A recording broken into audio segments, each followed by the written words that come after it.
Skin red. You say it's reminiscent of Gaddafi, Libya. I wasn't paying attention to that stuff in 2011, but I remember the UN going through the process of legalizing the illegal before destroying the country.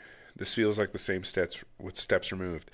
Yeah, with a lot of steps removed because for years and years and years and years they they stoked civil unrest to the point of a civil war in Libya, right?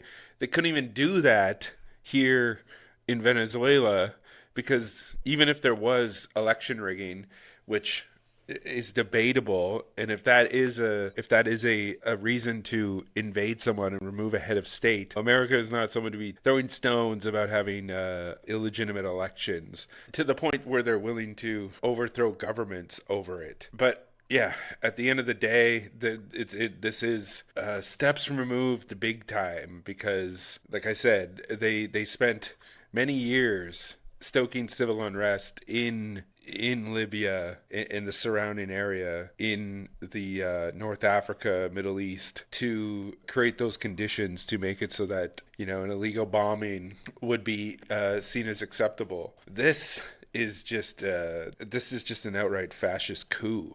There's no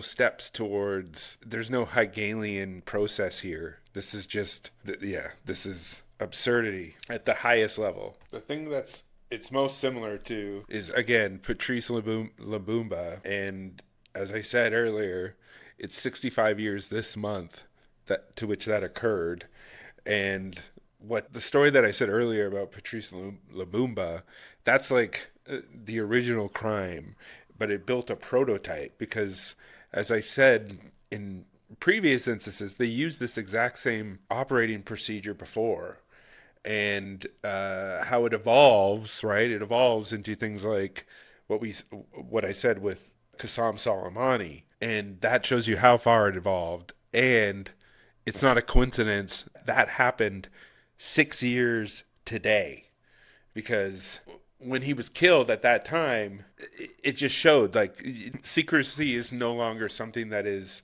attainable. And Qasem Soleimani wasn't some shadowy figure hiding in a cave. He wasn't a rogue actor operating outside of a state. He was a senior state official, a general, a uniformed representative of a sovereign government, and he traveled openly, he met openly, and everybody knew that he what his role was. And the United States killed him in public on camera with a drone strike without any declaration of war.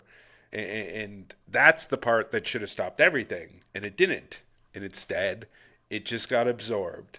And like I said, that assassination happened 6 years ago today. January 3rd, 2020, in the middle of the night at Baghdad International Airport, not on a battlefield, not in the middle of a firefight.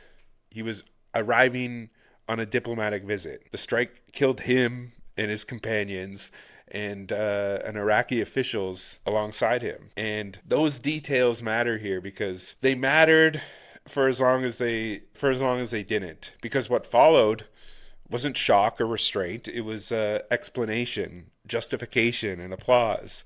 And the United States didn't deny it then. It hid behind their proxies in the past, but it wasn't doing that now. And it didn't pretend that it was an accident. Officials went on television and said, yes, we did it, and we do it again. And they framed it as necessary, preventative, responsible. They claimed that immediate threats without evidence, then treated the lack of evidence as irrelevant because it was their political will to inflict whatever they wanted to do on their enemies. And for a while, international law experts raised many alarms about this happening, and all throughout the UN and the Middle East, it was condemned. But none of that mattered because there were no consequences, and that's the shift, and that's the moment, and that's how we get to where we are now. Because for decades, imperial violence depends on deniability, on, coups happening in the dark, assassinations being outsourced with cutouts, proxies, having pulled the trigger, documents staying classified, leaders that could later say that they didn't know, didn't authorize, didn't intend. And, the assassination of Soleimani ended that era.